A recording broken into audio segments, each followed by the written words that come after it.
방송이 제가 진행하는 방송이 그 단독으로 얘기 드리면 당시에 5월 19일 날 이 범벅 진술이 나오고 이화영 씨는 몰랐을 텐데 이거 김현진 씨한테 제가 다 보고했습니다. 당시에도. 민주당 전용기 의원이 박상현 검사와 이화영 전 부지사 측 서민석 변호사 간의 통화 녹취를 추가로 공개했습니다. 오늘 국조가 열리고 있어요. 지금 오전 중에도 열렸고 그래서 그 풀 버전을 전부 다 재생하다가 국민의힘이 약간 반대하고 그래도 재생 다 하신 걸로 알고 있는데 이 박상현 검사가 이전 부지사를 한 번만 만나달라라고 말한 대목을 두고 민주당은 회유 시도라고 주장을 하고 있는데 녹취 부분은 다들 조금 뭐 워딩을 봤던지 아니면 좀 어떻게 들어보셨나요? 네, 들어보셨나요? 우리 이기인 사무총장 이 부분 어떻게 보시나요? 전 들어봤고요. 네. 들으면 들을수록 그냥 서민석 변호사가 네. 본인의 의뢰인을 위해서 열심히 한 부분 같다. 그리고 박상현 검사는 어쨌든 기수가 한참 선배인 네. 직속 선배는 아니지만 서민석 변호사를 위해서라기보다는 그 전화 변론에 대한 상세한 어떤 조건부 응대 네. 완곡한 거절을 한 것이라고 좀 보여지거든요. 아무리 제가 의심을 하고 해당 검사에 대한 어떤 편견을 갖고 봐도 저는 그냥 그게 회유 내지는 압박으로 여겨지지는 않았어요. 그리고 지금 민주당 패널들이 나와서 네. 그 해당 통화 이후에 회유가 됐다. 네. 그래서 7월 달에 진술을 번복한다라는 그 전제로 말씀을 하시는데 충격적인 사실을 들었죠. 알고 보니까 이화영 부지사의 그 서민석 변호사, 이화영 부지사가 5월 19일 날 그 자필 진술서를 네. 거기서부터 썼다는 거예요. 네. 거기서부터 진술을 번복했다라는 겁니다. 네. 그러면 지금 나와서 패널들이 하는 민주당 패널들의 모든 논리가 다 깨지는 거거든요.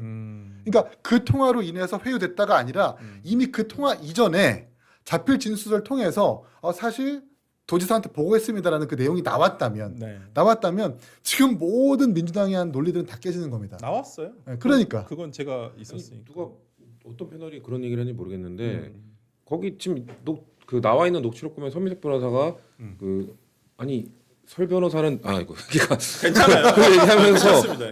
그런 걸 써줬다고 이미 나왔잖아요. 그러니까 이미 근데 그 지금 회유는 그거예요. 이미 보고했다는 그거는 썼는데 그걸로 부족하니까 뭔가 추가 진술 이거를 회유했다라고 저희는 보고 있는 거예요. 그러니까 이미 날짜 그것 때문에 회유됐다고 그러니까 지금 말하는 누가 그렇게 얘기했는지 모르겠는데 네. 저 글쎄요.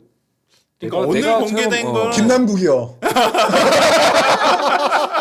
내가 김남국 의원 건데 안 봤어요. 그렇게 말씀하셨어요? 김남국 의원이 어제 CBS 아침 라디오인가요? 같이 나오시지 않았나요? 네, 고정입니다. 네, 그래서 그 방송 저도 들었는데 참 답답했던 부분은 이 전체 사건을 물론 너무 길고 오래됐다 보니까 이걸 맞아요. 기억을 정확하지 않을 수도 있고 김남국 의원이 그때는 약간 몰랐을 수도 있는데 저도 들으면서 좀 답답하더라고요. 어제 오전? CBS 라디오 월요일 날 오전. 월요일 오전이면은 추가 공개되기 전인데 왜 그렇게 얘기하셨지?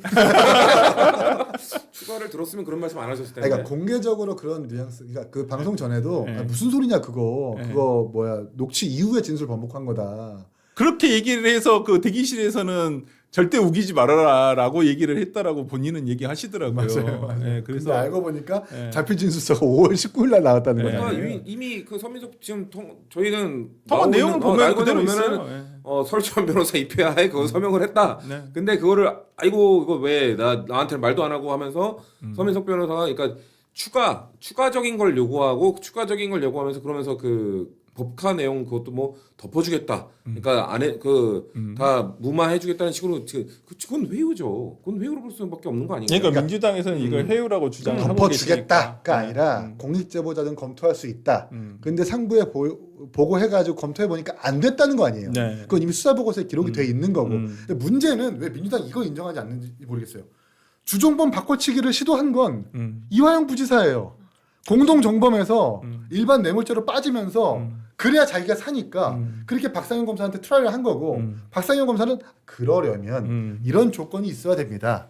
라고 그렇게 응대한 건데 왜 그게 첫 통화. 전제 조건을 전제 조건 인정하지 않는 거지? 그게 처음에 공개된 거고 처음에 공개됐을 때는 저는 이기인 사무총장 처음에 그것만 공개됐을 때 방송에서 얘기를 하는 거 봤을 때 저는 전체를 또 들어봐야 된다. 네. 추가적인 거 들어봐야 되는데 추가적인 그 다음에 나왔잖아요. 어제 나온 걸로 봤을 전용기. 때는 네. 어제 추가적으로 뭐 틀은 걸로 봤을 때는 저는 저 논리가 또 그렇게 깨질 수 있는 녹취라고 좀 봐요. 네. 저희가 봤을 때는 회유를 하고 있거든요. 그래서 덮어줄게. 그거 처음에는 그걸 어떻게 해드려야 했다가 그거는 땡땡땡 그 법카 문제 그거는 해드리고 약간 이런 식으로 검사가 그렇게 해도 되는 건가? 네. 라는 생각이 드는 거예요. 저는. 네. 그러니까 그거에 대한 그 먼저 이화영 전 부지사가 제안했고 그거를 거절하는 과정이라고 보기에는 너무 적극적으로 이런 것도 해드려야 되는데 이런 거를 해줘야 된다는 식으로 막 딜을 하고 있는 듯한 모습을 보이기 때문에 저희가 봤을 때 그건 회유로 보는 거죠.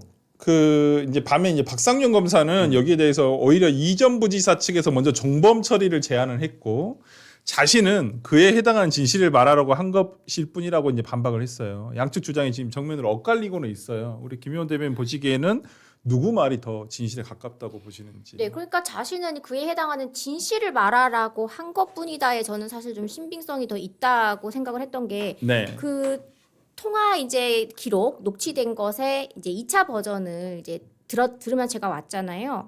그러면 이거 진실을 말하라고 그러면은 주가 아닌 이제 종범 처리가 될 수 있다. 네. 그런데 중요한 거는 이 서민석 변호사는 약간 난감해하면서 네. 이 부분에 대해서 그러면은 당인지 뭐 아니면 이재명 전 대통령인 지금 대통령이죠. 그러니까 전 지사인지 모르겠으나 이게 이화영 씨가 이걸 이야기하면 좀 안 된다, 이게 좀 어렵다라는 식으로 이야기를 했었잖아요. 그래서 그런 와중에서 이런 거까진 가능하지만 이건 안 되고 하면서 일종의 어떤 그 검사가 피고인하고 직접 형량을 뭐 거래를 하거나 회유를 하는 게 아니고 네. 이거는 어디까지나 변호인이고 개인적으로 원래 아는 사이라고 하셨잖아요. 네. 그래서 저는 들으면서 어느 정도의 법률적인 가능한 선에서의 상담을 해주고 그 내용도 들어보면은 안 되는 거는 그것까지는 저희가 못한다, 안 된다라는 이야기를 분명하게 하고 있었거든요.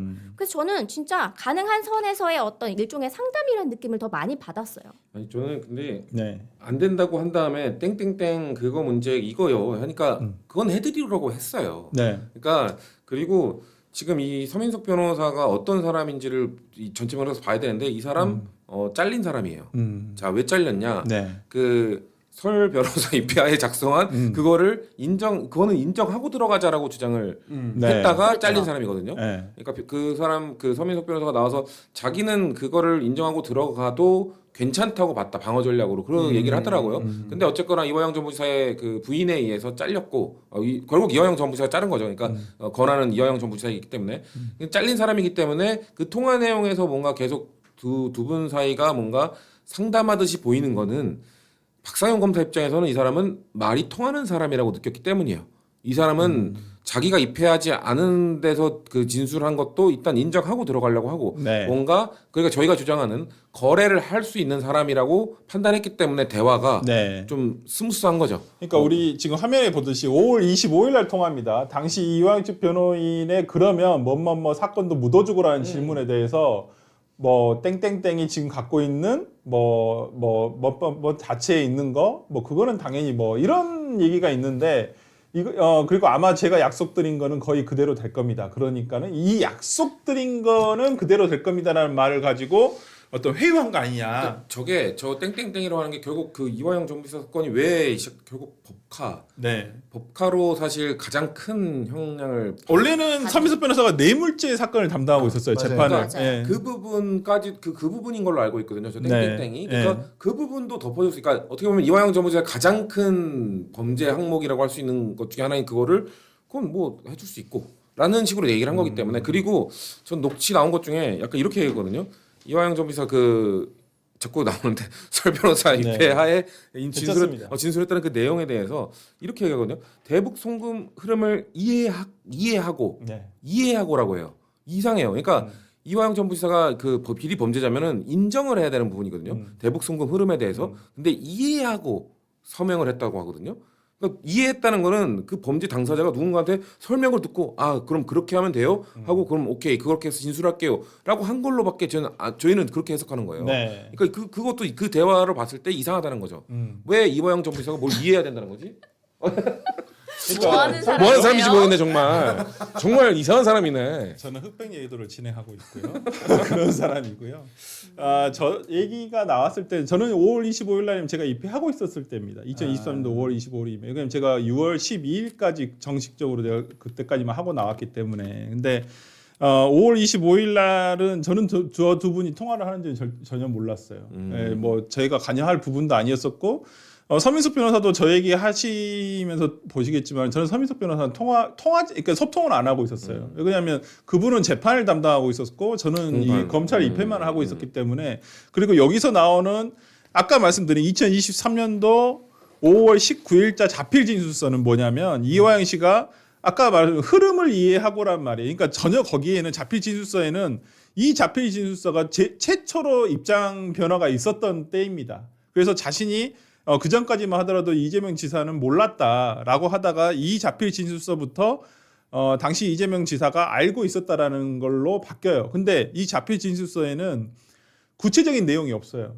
어떠한 그냥 그걸로 다 안 되는 거죠. 네, 당연히 그걸로는 증거로 쓸 수가 없어요. 그러니까 대북 어떤 관련해 가지고 당시 이재명 지사에게 보고를 했고 당시 이재명 지사가 이 부분에 대해서 알았다라고 얘기했다라는 어떤 러프한 진술이 있었죠. 이때가 처음 나온 거예요. 그래서 5월 19일 날 이게 최초로 나와요. 이건 저도 기억이 가물가물했어요, 솔직히. 근데 작년에 제가 고등검찰청 서울고검의 TF에서 조사받아 이 연어술 파티 때문에 조사받으러 갔는데 그때 기록을 보여주시면서 다 물어보시더라고요. 이때 뭐 했냐, 이때 뭐 했냐 이걸 물어보시더라고요. 그때 보니까 이 자필 진술서가 5월 19일 날 작성된 걸 저도 다시 한번 확인했거든요. 그래서 저도 알았어요. 왜 5월 17일 날 연어술 파티가 있어야 되는지.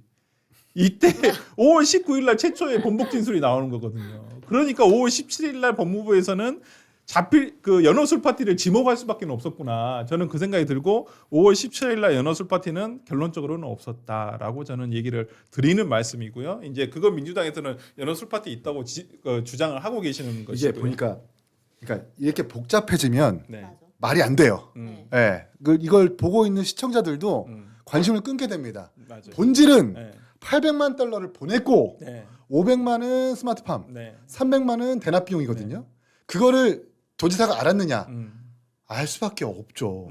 이걸 짐작할 수 있는 거잖아요. 네. 거기다가 본인의 트위터에 이화영 부지사가 방북 논의한다라는 그 기사를 링크하면서 다 올렸어요. 이화영 부지사님 정말 고생하시네요. 네. 라고 한다면 방북을 한다라는 그 팩트는 알고 있잖아요. 그럼 무슨 비용인지 당연히 짐작해야 될 거 아니에요. 네.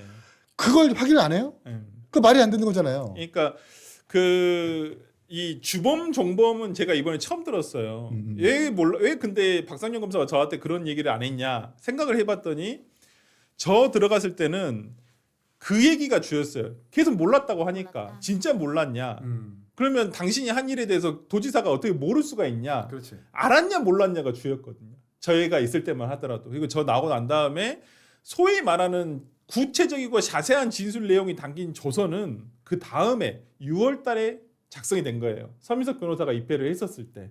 그래서 그걸 증거로 여기서 나오잖아요. 재판까지 유지가 될 수 있어야 되고요. 라는 말이 나오잖아요. 그래서 이제 그 다음에 진술 조서를 증거로 제출하기 위해서 제출하려다가 소위 말하는 우리가 법정 부부싸움이 그때 일어나진 거죠. 2023년도 7월 달에. 정신 차려. 정신 차려. 그때 나오는 거예요. 그러니까 지금 김남국 의원이 착각을 하는 것은 이 진술 조서가 법정에 제출될 때를 얘기를 하는 거예요. 그때 뭐 번복된 거 아니냐. 근데 실은 2023년도 5월 19일 날 최초의 번복 진술이 나왔고 제가 이 말씀은 제가 다른 데 가서도 보통 얘기를 하는데 뭐 애둘러서 얘기합니다. 저는. 근데 제가 이 방송에 제가 진행하는 방송이 그 단독으로 얘기 드리면 당시에 5월 19일 날 이 번복 진술이 나오고 이화영 씨는 몰랐을 텐데 이거 김현진 씨한테 제가 다 보고했습니다. 당시에도. 그랬었어요. 당시에도. 뭐 그래서 이 부분에 대해서 보고한 게 뭐. 저는 당대표실 관계자에게 얘기했다라고 다른 방송에서 이미 다 얘기했었어요. 몇 년 전부터도 얘기했고 근데 그게 김현지 씨였습니다. 당시에도. 아무튼 오늘 설주한 변호사 기억이 가물가물해. 저희는 그걸 뽑도록 하겠습니다. 근데 저는 이게 300만 달러면은 우리 돈으로 지금 한 45억 지금 정도인가요? 돈으로 그 정도 되죠. 근데 출장 가는 거잖아요, 북한에. 근데 뭐 소를 뭐 한 3천마리 될 줄 아나요? 이렇게 45억씩 돈을 쓰지? 저는 그것도 좀 합리적으로 의심을 해본다. 좀 이상하다 싶었고 그리고 이거 지금 녹취가 3년 만에 나왔는데 뭐 본인이 이제 60대여가지고 이런 기기를 잘 못 써가지고라고 하는데 지금 청주시장 나가는 이 마당에 사실 민주당에서는 아마 이때 이 서민석 변호사가 이화영 전 부지사의 형량을 좀 줄이고 싶어하는 이제 그런 취지의 어떤 이 진술이 바뀐 그 당시의 변호사니까 이런 부분을 좀 만회하려고 이제서야 이걸 꺼냈고 이거를 지금 국정조사에서는 이걸 가지고 전체를 지금 틀지 않았잖아요. 네. 부분이잖아요, 아직까지도. 근데 이걸 가지고 이용해 가면서 죄를 지우려고 하는 것인가. 그러니까 여러 가지 좀 많은 분들이 이런 부분들을 좀 궁금해할 것 같다라는 생각은 들어요. 네, 그러니까 지금 이제 그 녹취록이 오늘 일단은 국정조사에서 조금 풀 버전을 트신 것 같긴 해요. 지금 오늘 뭐 어저께 나온 일부 나온 3분짜리의 풀 버전이 한 20분 정도 된다고 하더라고요. 그걸 전부 다 공개는 지금 국회에서 국정조사위원회에서 지금 이걸 틀고는 있다고 하는데 이제 그 뭐 내용은 이제 워딩이 나올 거라고 생각을 하고 그 부분과 관련해 가지고 지금 일부만 공개되면서 이제 전체 맥락은 이제 공개가 됐으면 좋겠어요. 저는 네. 서 변호사님이 이 부분에 대해서 파일을 다 확보하고 또 이미 민주당에 이걸 다 제공을 했다라고 한다면 이걸 전체를 전부 다 어디 이렇게 뭐 페이스북이나 이런 데 다 올려주시면 저희가 전체적인 어떤 통화의 맥락이라든지 취지를 다 이해할 수 있지 않을까라는 생각을 하는데 지금 국정조사에 대표적으로 나오고 있는 전용기 의원이라든지 김동완 의원께서 이 부분과 관련해서 전체적으로 차차 공개를 할 것이다라고 얘기를 하고 있어서 한번 이 부분을 조금 지켜봤으면 좋겠는데 차차면은 뭐 지방선거 거의 다 끝날 때까지가 되는 건가요? 아 이제 서민석 변호사님이 경선에서 경선, 공천 받으면 이게 다 공개가 되는 것인지 그러니까요. 만약 경선 떨어지면 어떻게 아시죠? 예. 그것과는 별개입니다. 예. 그것과는 별개. 아, 그래요? 네, 그거 별개지. 아니 그러니까 본인은 그런 얘기가 아니. 이미 당에 다 넘겼잖아요. 예. 이미 당에 다 넘겼고 예. 막 서민석 변호사가 나의 공천 과정을 지켜보면서 풀 예. 버전을 줄까 말까 고민 이게 아니에요. 다 넘겼어요. 아 다 넘겼어요. 다 넘기고 예. 그 정영기 의원의 입장에 따르면 예. 이걸 처음에 다 공개할 경우 뭔가 그거에 딱 대응해서 아마 검찰 박상현 검사가 대응을 할 거기 때문에 하나 공개한 다음에 대응 보고 그 다음에 또 공개한 다음에 그거를 깨고 약간 이런 식으로 하는 전략 차원에서 한 거다. 근데 오늘 공개 20분짜리 네. 그거 저도 좀 보고 싶네요. 일단 어제 공개된 걸로 봤을 때는 저는 우리가 충분히 이거는 거래로 의혹 제기할 만하다라고 봤기 때문에 전문을 읽고 나서 또 추가적인 판단을 해도 저는 될 거라고 봅니다. 저는 일단 박상현 검사가 미주알 고주알 전화로 그렇게 얘기하는 것도 지적할 만하다고 생각을 해요. 네. 즉 그렇다고 해서 저게 회유, 압박, 그 피고인을 압박해가지고 어쨌든 주정본 바꿔치기라는 문제를 충분히 야기할 만한 지점은 잘 안 보이고 무엇보다 서민석 변호사 검사와의 통화를 이렇게 저렇게 공개하고 정치권에 갖다 준다? 이거 업계의 상도위를 박살내는 겁니다. 최악인 행동인 거예요, 사실은. 그래서 어떤 검사든 어떤 변호사든 남아있는 검사들과 통화 자체를 안 하려고 할 거거든요. 그러겠죠. 그 피해는 누가 봐요? 법률 서비스를 받는 국민들이 받겠죠. 그렇죠. 그렇잖아요. 안타깝다 생각이 듭니다. 그러니까 이 부분을 그러니까 박상현 검사가 어떤 분은 그러더라고요. 이렇게 친절한 검사가 없다. 보통 이렇게 전화도 안 하기도 하고 또 통화가 잘 안 돼요. 실상 뭐 누구한테 전화를 하려고 해도 좀 통화를 해서 예를 들어서 구두 변론이라도 하고 싶은데 일단 통화가 안 됩니다. 근데 이렇게 통화가 된 것도 참 저도 특이하다고 생각해요. 굉장히 이례적인 일이기도 하고. 저는 그리고 박상현 검사가 녹취록이 없을까? 그러니까 뭐 있다는 얘기도 있고 뭐 그런 검사 그렇게 바보는 아닐 텐데. 예. 그래서 뭐 그럼 왜 공개 안 할까? 예.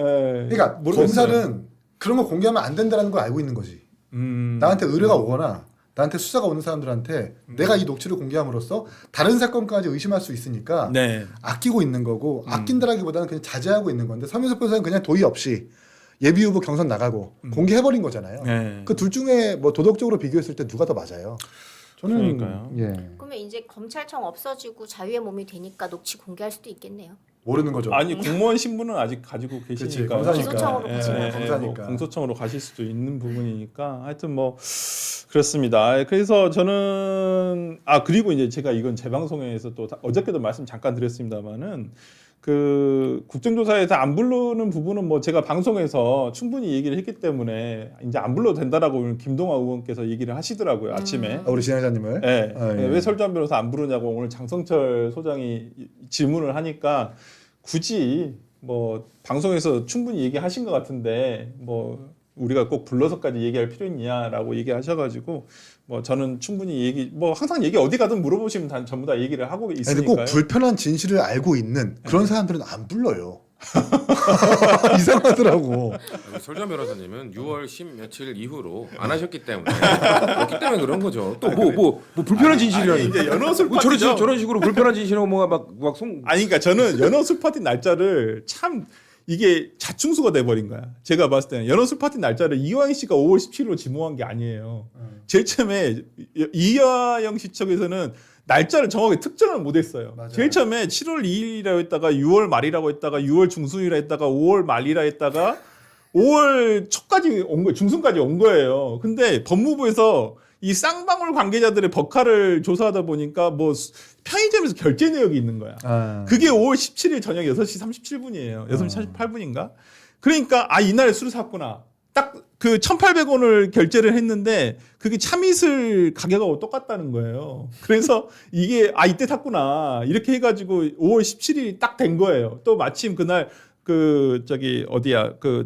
검찰청에서 상거리 횟집인가 상거리 초밥집인가 거기서 연어 덮밥을 시킨 게 있다라는 거 영수증이. 그래서 이제 그날로 특정을 한 건데 보니까 5월 19 아까 말씀드렸잖아요. 5월 19일에 잡힐 진술서가 나온단 말이에요. 그러니까 그 전에 회유한 사실이 있어야 되는 거야. 그러니까 연어술 파티가 5월 17일로 딱 특정이 된 거예요. 근데 그 이화영 씨 측에서 지금 당황스럽게 보고 있는 건 뭐냐?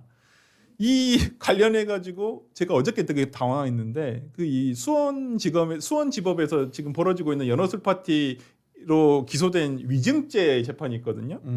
거기에 지금 증인 채택 과정이 있는데 지금 검찰에서는 저를 신청했어요.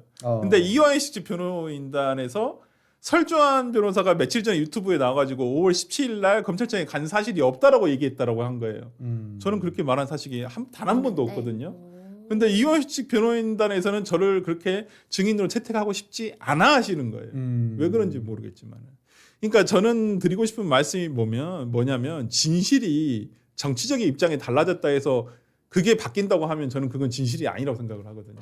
그래서 저는 제가 거짓말을 굳이 할 필요는 없다. 그 당시도 없었고 그 당시는 그러니까 지금의 정치적 입장이 달라진 저를 보고 약간 좀 사실관계를 왜곡하시려고 하는 부분은 없지 않아 있으신 것 같아요. 왜 그러냐면 지금 민주당 측에서 항상 지적하시는 부분, 팬들이 지적하시는 부분 뭐냐면 그 당시 지금의 저를 거기다 대입을 한 거죠. 2023년도 5월달에 네가 이재명 죽이려고 한 거 아니냐? 이렇게 얘기하는데 저 그때까지만 하더라도 민주당 소속이었고요. 민주당 법률위원회 부위원장 하고 있었고 제가 그 사건 들어간 것도 현근택 변호사 소개로 들어간 거예요. 그것도 갑자기 투입된 거고. 그랬구나. 저도 그 당시에 그 다음에 2024년도에 있을 총선 때 소위 말하는 대장동 변호인단처럼 저도 그 덕을 보려고 했던 거예요. 공을 세우려고. 솔직한 얘기예요. 당연히 그랬죠. 그걸 안 하려면 제가 미쳤다고 그런 사건을 왜 하겠습니까? 그런데 더더군다나 민주당으로 들어갔는데 제가 이화영 씨를 왜 회유를 합니까? 뭔 이득이 있다고 저한테. 그래서 저는 그런 부분에 대해서 좀 민주당 측에서 좀 억측을 안 했습니다. 그리고 또 그다음 이낙연계 아니냐라고 하는데 저는 이낙연 총리를 그 당시에는 알지도 못했어요. 제가 우리 이긴 사무총장이 훨씬 잘 알겠지만은 제 3지대 활동을 하다가 우연히 이렇게 쪼우가 된 것이지 좀 그런 부분에 대해서는 잘못 알고 계신 분들이 많아서 지금 우리 방송에 민주당 지지자들이 많이 보시진 않겠지만은 하여튼 좀 해명을 하고 싶었다. 저는 이 말씀까지 드리고요. 이제 국정조사가 지금 시작이 됐기 때문에 이 부분과 관련해 가지고 조금 더 우리가 녹취록이 더 공개된 걸 보고 수시로 한번 좀 판단을 한번 해보도록 하겠습니다. 앞으로 제가 봤을 때 이게 5월 8일까지인가요? 국정조사가 언제까지죠? 5월은 아니 4월 8일? 4월 8일? 4월 8일까지밖에 안 돼요. 국정조사가 그렇게 짧아요? 5월 8일 그렇게 한 달 정도 길게? 하지 않나요? 원래 제가 알기로는 5월 제가 8일 알고 있는 민주당의 성정은 그 지방선거까지 다 끌고 갈 거라고 생각하기 때문에 5월 맞아, 우리 그만큼 철저히 조사를 해야 되는 겁니다. 며칠까지는 잘 모릅니다. 5월 8일까지라고 저는 알고 있어요. 그래서 아직까지 시간이 많이 있을 걸로 보이니까 저희가 국정조사에 나오는 조사 결과에 따라서 그리고 1313원가 그 연어술 파티가 열렸다는데도 현장 조사 가신대요. 가신다고. 또 이렇게 쓰다듬을 거예요? 대법원 가가지고 싹 쓰다듬으면서. 근데 거기 좁아요. 되게 좁아서 볼 근데 것도 없는데. 저는 연어술 파티에 연어가 연어 덮밥이 연어덮밥이었던 거 연어회 막 이런 연어 이만한 덮밥으로 알고 있습니다. 연어덮밥에 소주를 먹으면서 연어가 이렇게 위험한 파티를 음식입니다. 한다? 진짜 우리가 연어를 어. 놔두고 한번 방송 네. 한번 해야 되나 생각도 드는데 하여튼 뭐 한번 이거 좀 더 지켜보고 우리가 판단을 한번 해보도록 하겠습니다. 앞으로도 공방이 정말 치열하게 있을 것 같다는 네. 생각이 좀 들고요. 오늘 정말 최초로 저희가 1,000명을 넘어서 2,000명을 넘어서 거의 3,000명 가까이 동접이 있었는데 저희 오늘 같이 이렇게 정말 고생해준 우리 수요일 멤버들 너무 감사드리고요. 오늘 시청해주신 여러분들한테도 너무 감사드립니다.